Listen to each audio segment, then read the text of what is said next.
I was in Aldwick, outside the post office inquiry. We were photographing Chris Arjard, who is the former general counsel of the post office. He walked in, we took the pictures, we're looking at the back of the camera.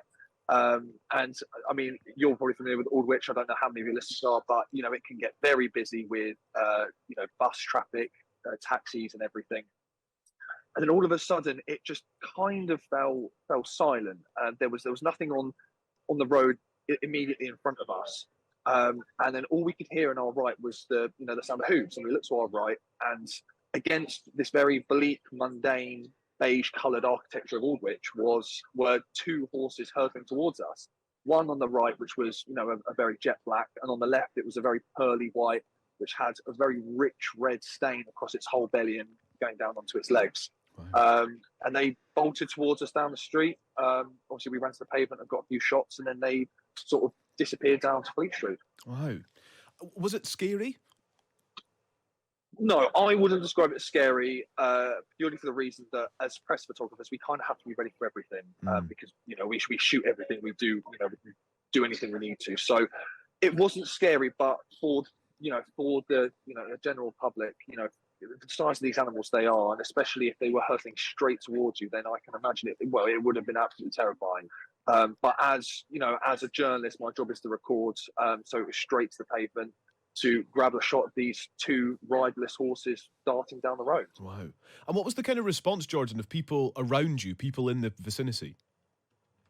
So there were a few people observing, obviously, where I was standing, and the black horse, when it got down to the bottom of the street in Aldwych and then turned left onto Fleet Street, it did slightly collide with one of the black cabs, loud enough so we could hear it, but I wouldn't have said it was a massive collision. Obviously, there were a few gasps from members of the public that were around us at that time. And there was also cyclists and pedestrians that were crossing to go westbound along the Strand. And they obviously saw the white horse hurtling towards them, and you can see in their faces there's a little bit of shock in them. So, there was obviously quite a response. No one obviously tried to intervene or anything. Obviously, that's left to the professionals that can obviously handle them. And I suppose one of the things about this is, in some ways, it was probably over quite quickly if they were charging past you. Absolutely. I mean, I'm sure it would have been no more than 15 seconds. Yeah. With the adrenaline kicks in, and suddenly you see it, and then with a flash, it's over. They went past a sort of a roaring speed. They really were hurtling, and straight down. Obviously, slowed down to turn left on the Strand and go down to Fleet Street, where one did obviously collide. But it was so quick. And can I just say, Jordan, you've absolutely brought it to life for people listening to the radio today, but I have seen your pictures. They're on your Twitter feed, at Jordan Pettit, and they are amazing. And I know that several of the papers are running your pictures as well, of course, of these horses in full flow through central London. But thank you very much. Thanks for joining us to describe it on air. No problem. Thank you very much for having me. Not at all. Really appreciate it. That's Jordan Pettit, staff photographer at PA, and I really would encourage you to have a little look on his Twitter/X account. One photo that I see has made the front page of the Evening Standard in London, has the black horse with all four hooves off the ground as it's... Well, I said galloping, and this is why I love Times Radio listeners. Mrs. M gets in touch. Callum, what you just played was two horses cantering, not galloping.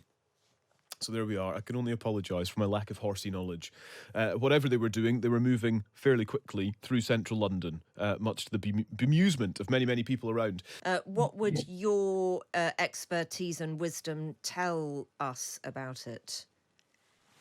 Probably first thing is that we may have to wait a bit to understand what actually happened and give the vets and the team back at the Household Cavalry the chance to analyse all the things that may have happened that led up to the horses bolting. Yeah. And then why they maybe didn't respond to the riders as quickly as they probably were trained to do. So I think it's hard to say, other than going back to the real basics of what is a very core base instinct for horses as a flight animal, that its first defence is to run when all other sort of available options to them are gone. So the training will have made these horses safe and predictable in all sorts of challenging situations, be that gun salutes or the usual traffic.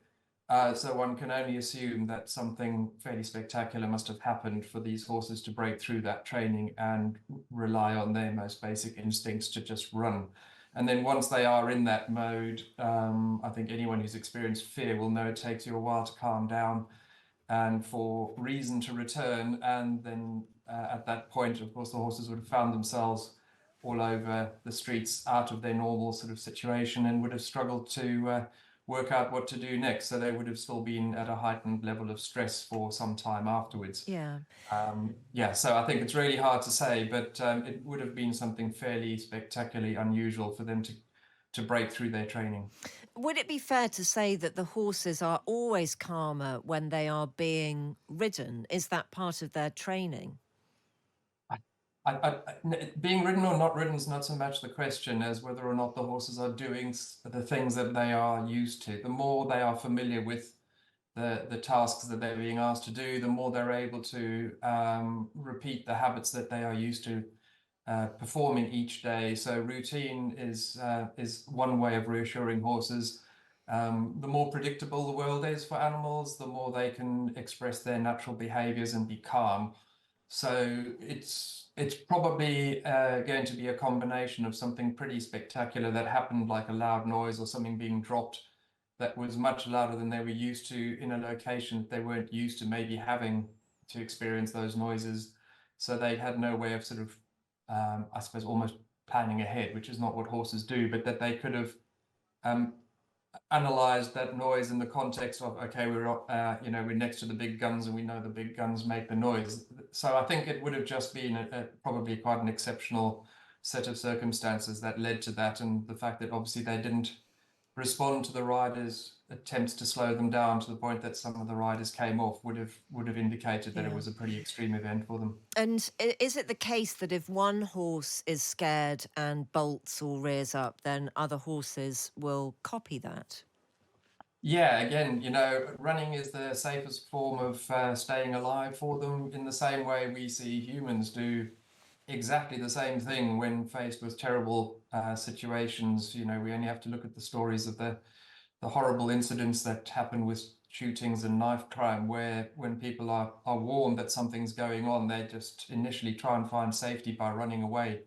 And so, yes, if somebody else is running, then for horses, you run too, and you sort of figure it out later. Yeah. Very briefly, Nick, will the horses be okay once they've calmed down? Yeah, I think in terms of lasting behavioral damage from this incident, they probably will all be absolutely fine again once they're able to return to their sort of normal routines, and they might have a period of rest. They might have some rehab.